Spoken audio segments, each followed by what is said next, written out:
तो हेलो बच्चों, ये वीडियो 5th क्लास वालों के लिए है।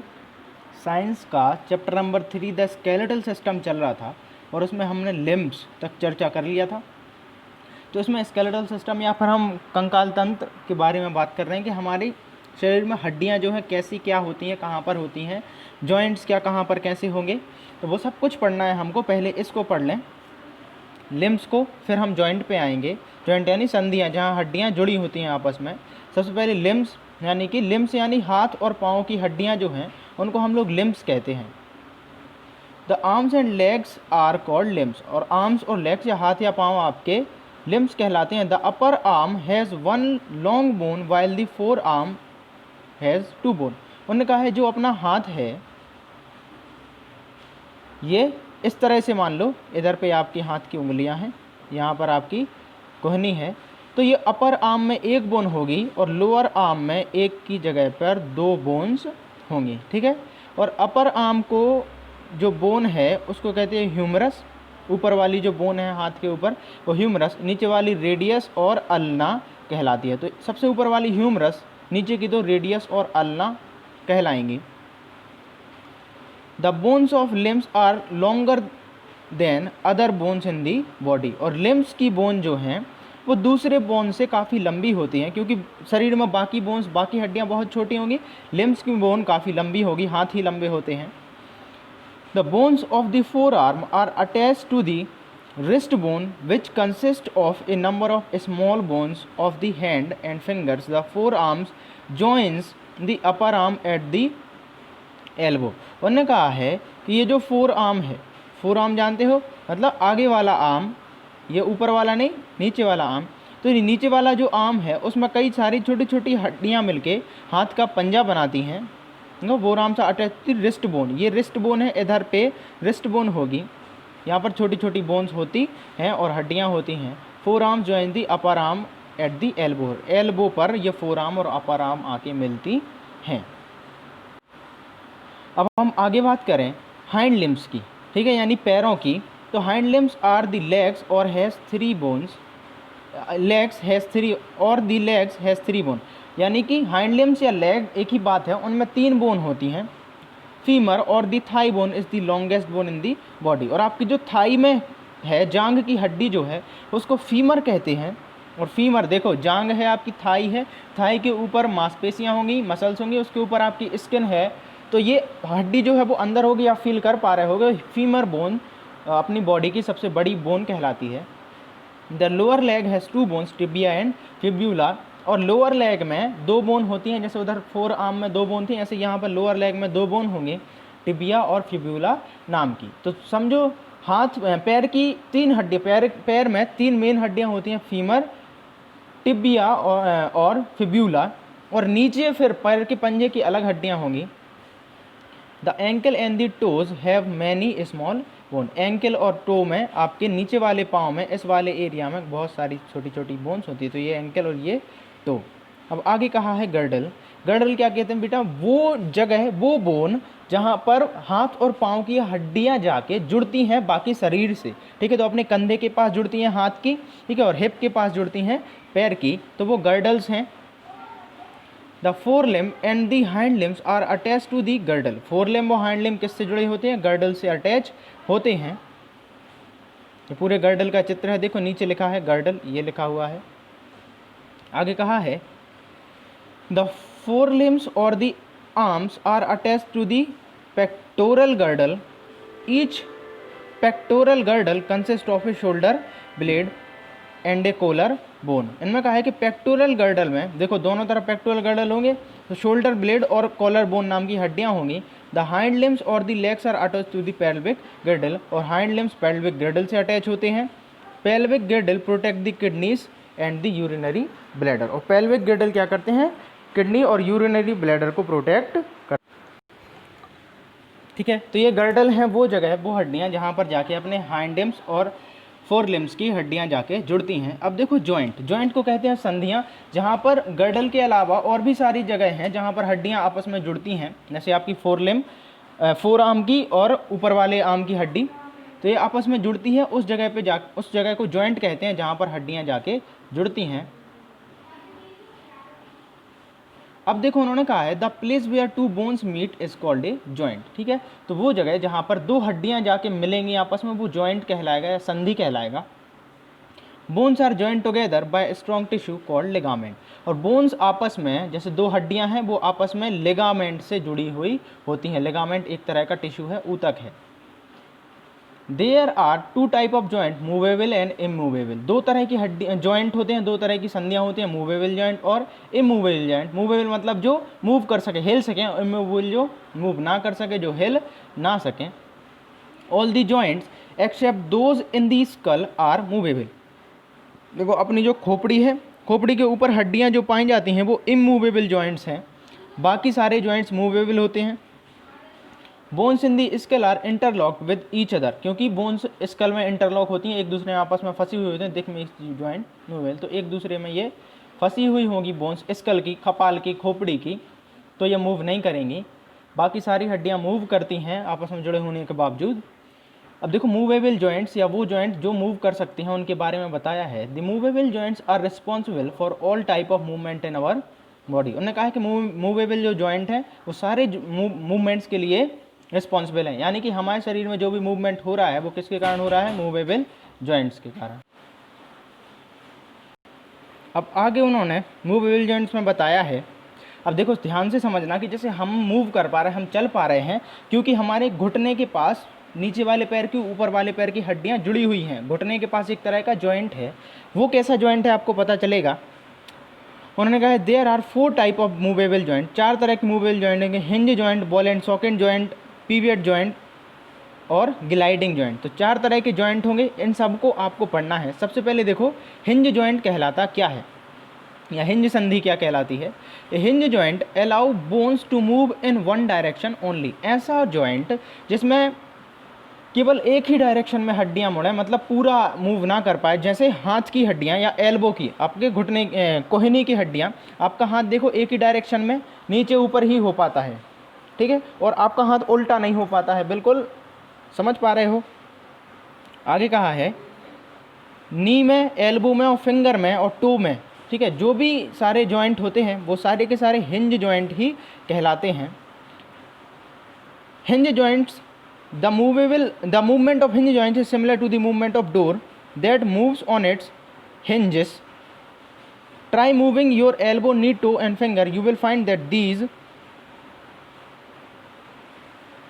organs move only in one direction. उन्होंने कहा है तो हिंज जॉइंट जो है, अब इसको आपको एक बार समझना है, ये गेट की तरह होता है। जैसे गेट में नहीं, एक उसके हिंज पर, उसके साइड्स पर जो जॉइंट्स लगे हुए होते हैं, जो तुम समझो कीलें 3-3 लगी हुई होती हैं हिंज के, तो वो क्या करती हैं, गेट को केवल एक ही डायरेक्शन में मूव कराती हैं। ऐसा नहीं है कि गेट पूरा 360 मूव कर जाता है, ऐसे ही आपका हाथ पांव मूवमेंट करता है। आगे कहा है बॉल एंड सॉकेट जॉइंट, नाम से ही समझ में आ रहा है, एक सॉकेट जैसा होगा, जिसमें प्लग के अंदर नहीं लगा, प्लग नहीं लगाते जिसमें, वो सॉकेट जैसा, और एक बॉल होगी, तो बॉल होगी जो सॉकेट में फिट होगी।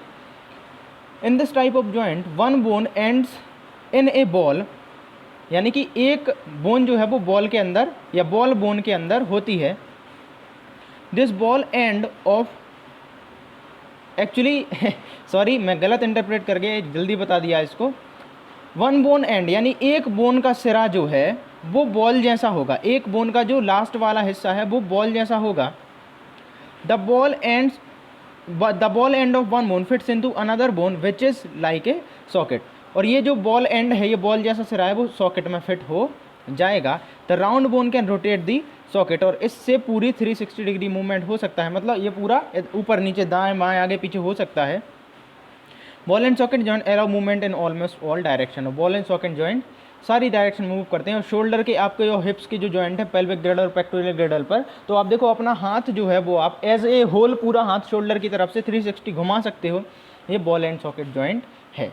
अब देखो पीवियट जॉइंट, पीवियट जॉइंट को धुराग्र संधि भी बोलते हैं। वैसे आपको इनका हिंदी में नाम जानना जरूरी नहीं है, कोई नहीं समझोगे आप, जैसे धुराग्र संधि से क्या ही समझ लोगे। आगे देखो तो पीवियट जॉइंट आप याद रखो, फायदे का है।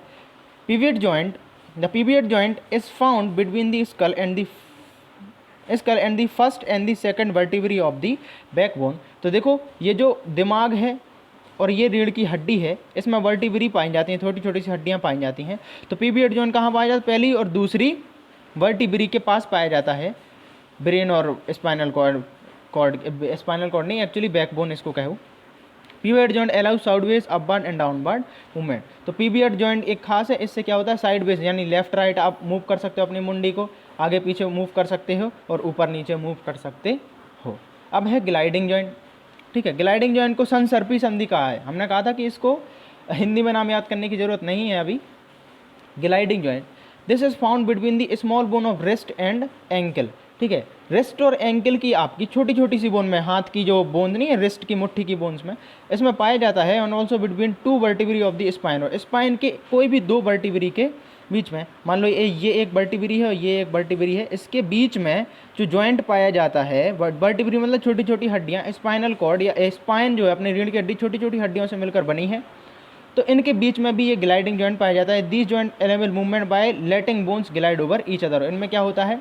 देखो ये आपके रिस्ट की है, तो आप इसमें एक हड्डी दूसरी हड्डी के ऊपर ग्लाइड करती है, खिसकती है, जिससे ये ग्लाइडिंग जॉइंट बनता है। तो आई होप आपको सारे के सारे जॉइंट्स भी समझ आ गए होंगे। अब आगे है मसल्स, ठीक है। मसल्स क्या कहलाती? मांसपेशियाँ। ये बाइसेप्स मसल, ये बाइसेप्स मसल, नीचे ट्राइसेप्स मसल भी होगी, ये ट्राइसेप्स मसल। तो bone in the body can not move by their own. उन्होंने कहा हड्डियाँ अगर ढांचा जैसे आपने देखा हो कहीं पर, तो वो खुद अपने आप मूव नहीं कर सकता है।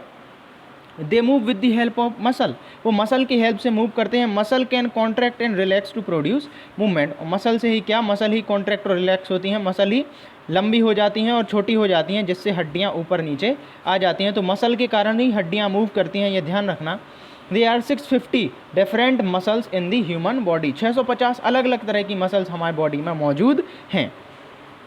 ए muscle is a joint, muscle is joined to a bone by a strong tough thick fibre called tendon, ठीक है। तो देखो हड्डियाँ आपस में लिगामेंट से जुड़ी होती हैं और हड्डियाँ मांसपेशियों से टेंडन की मदद से जुड़ी होती है। ग्लू जैसा सब्सटेंस होता है, मतलब ग्लू की तरह काम करता है। The muscles work in pair, और मसल पेयर में वर्क करती हैं। For example when we lift weight we use the biceps and triceps muscle in our arm. आगे कहा है one muscle contract while the other relaxes to make body part move. उन्होंने कहा है कि बॉडी पार्ट को मूव कराने के लिए दो मसल्स पेयर में काम करती हैं। जैसे अगर आपको कुछ उठाना है तो बाइसेप की मसल छोटी और ट्राइसेप की मसल बड़ी हो जाएगी। तो आप किसी चीज़ को ऊपर उठा लोगे, मान लो आपने हाथ में पत्थर या ईंट को उठा लिया, तो बाइसेप की मसल छोटी हो जाएगी और ट्राइसेप की मसल बड़ी हो जाएगी। बाइसेप की मसल एक्चुअली इस बोन को ऊपर की ओर खींच लेगी। अभी आपको कुछ नीचे रखना है तो बाइसेप की मसल लंबी हो जाएगी और ट्राइसेप की मसल छोटी हो जाएगी, तब जाके आप किसी को चीज़ को नीचे रख पाएंगे। अभी आगे कहा है टाइप्स ऑफ मसल्स, मांसपेशियों के प्रकार, ठीक है। 3 तरह की मसल्स होती हैं, आपने कहा है वॉलेंट्री मसल, इनवॉलेंट्री मसल और कार्डियक मसल, ठीक है। वॉलेंट्री मसल देखो वो कहलाती हैं जिन्हें हम अपनी इच्छा से कंट्रोल कर सकते हैं, हिला डुला सकते हैं। इनवॉलेंट्री मसल वो मांसपेशियां जिनको हम अपनी इच्छा से नहीं हिला सकते, अनैच्छिक कहते हैं। और कार्डियक मसल खास मसल्स होती हैं जो हार्ट में या दिल में पाई जाती हैं, हृदय में। देखो voluntary muscles, the muscles whose actions are under the control of our will are called voluntary muscle. उन्होंने कहा हमारी विल, हमारी इच्छा शक्ति के कंट्रोल में जो मसल्स होती हैं उन्हें वॉलेंट्री मसल कहते हैं। जैसे हाथ की मसल या पाँव की मसल, आपको जब उठाना आप तब उठा सकते हो किसी भी चीज़ को, जब नीचे रखना तभी नीचे रख सकते हो। तो ये मसल्स जो हैं वो वॉलेंट्री मसल्स कहलाती हैं। The muscles in our hand and legs are voluntary muscles, जिनको हम अपनी इच्छा से यूज़ कर सके वो वॉलेंट्री मसल। अब आप कहो सर हम तो सारी चीज़ को इच्छा से यूज़ कर सकते हैं, हाथ को, पाँव को, सिर को, मुंह को, तो इनवॉलेंट्री हुआ क्या? अभी समझो, इनवॉलेंट्री भी होता है। These muscles are also called smooth muscles. Involuntary muscles को स्मूथ मसल्स भी कहते हैं। Involuntary muscles are not in our control, ये हमारे कंट्रोल में नहीं रहती, जैसे हमारी एलिमेंट्री कैनाल या पेट वगैरह की muscles. These work on their own. Involuntary muscle control the movement of food in the digestive system. देखो कहाँ है, जैसे विंड पाइप में चलता था ना आपका peristalsis, the flow of blood in the body and movement of the I muscle. तो आई की और स्टमक की या फिर इंटेस्टाइन की या एलिमेंट्री कैनाल कह लो आप जिसको, ब्लड वेसल्स की जो मसल्स हैं वो इनवॉलेंट्री मसल्स का एग्जाम्पल है। और एक मसल का example blinking of eye. Blinking of eye आप रोक नहीं सकते हो, अपने आप होती है, रोक लिया तो आंखों को नुकसान पहुंचता है, तो आप रोकने की कोशिश ना करें। तो ये इनवॉलेंट्री मसल्स हो गई। तो वो मांसपेशियां जिनको अपनी इच्छा से हिला डुला नहीं सकते, वो खुद काम करती हैं। जैसे मान लो आपने खाना खाया और आपने कहा कि नहीं भाई हम तो इसको फूड पाइप में फंसा के रखेंगे, नीचे नहीं पहुंचाएंगे। तो आप ऐसा कर सकते हो? नहीं कर सकते हो। लेकिन अगर आपका पेन नीचे गिर गया तो ये आपके काबू में है कि आप उसे उठाना चाहते हो या नहीं उठाना चाहते हो। तो हाथ अपनी इच्छा से हिला सकते हो, फूड पाइप को अपनी इच्छा से नहीं हिला सकते हो। अब देखो cardiac muscle, our heart beat non stop and even when we sleep. जब हम सोते हैं तब भी और जब हम जागते हैं तब भी, जब हम दौड़ते हैं जब भी, जब हम रुके हैं तब भी, हमारा हार्ट हमेशा बीट करता रहता है, धड़कता रहता है। We can not control the beating of our heart because the muscles that cause it to beat are involuntary. उन्होंने कहा है कि अगर आप चाहो कि हमारा हार्ट बीट करना रुक जाए हमारी इच्छा से, तो वो नहीं होगा, क्योंकि उनमें इनवॉलेंट्री मसल होती हैं। लेकिन however the structure of the heart muscle is like voluntary muscles, so the heart muscles are special and are cardiac muscle। उन्होंने कहा है कि ये हार्ट की जो मसल्स हैं वो दिखती हैं वॉलेंट्री मसल्स जैसी, लेकिन काम वो करती हैं इनवॉलेंट्री मसल्स जैसा, इसलिए उनको हम कार्डियक मसल्स कहते हैं। ठीक है, अब आगे कहा है मसल फाइबर। ठीक है, मसल फाइबर या मसल जिसकी बनी हुई होती हैं। तो देखो मसल जो है वो made up of muscle fibre. तो मसल कुछ खास तरह की सेल्स से मिलकर बनी होती है जिनको मसल फाइबर कहते हैं। और ये 3 तरह का मसल फाइबर होता है, स्ट्रिप्ड, अनस्ट्रिप्ड और कार्डियक। पता नहीं आपके में दूसरे भी नाम दिए गए हैं। स्ट्रिएटेड, ठीक है, सबसे पहला स्ट्रिएटेड मसल फाइबर।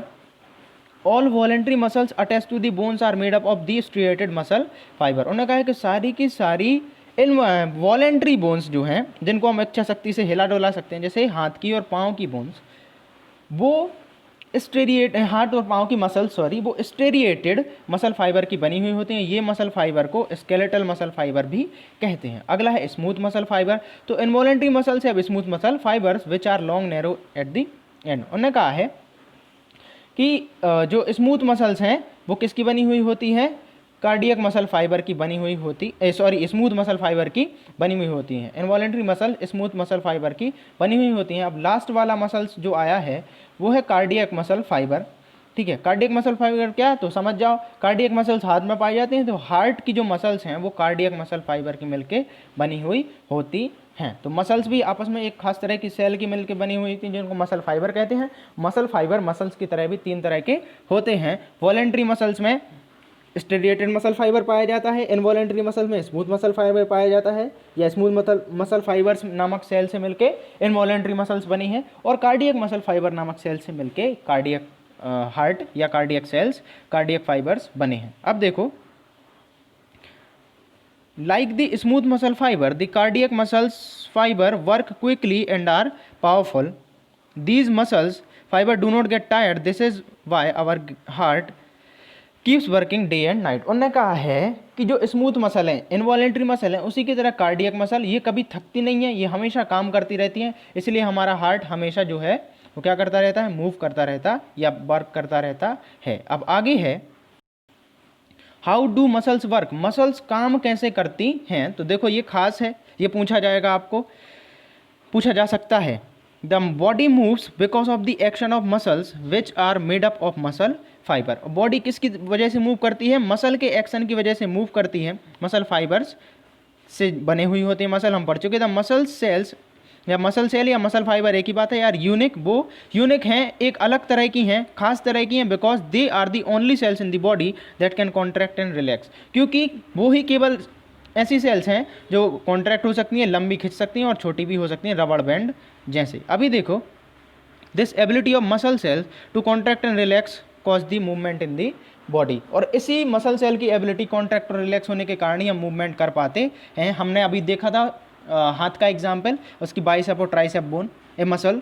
अभी देखो, we should keep our muscles strong and active by doing regular exercise and eating a balance diet. हमें लगातार एक्सरसाइज करनी चाहिए और बैलेंस डाइट को लेना चाहिए ताकि हमारी मसल्स हेल्थी बनी रहें। यहाँ पर ये चैप्टर ख़त्म हुआ। अब आगे आपको वर्क दे दिया जाएगा। Thank you.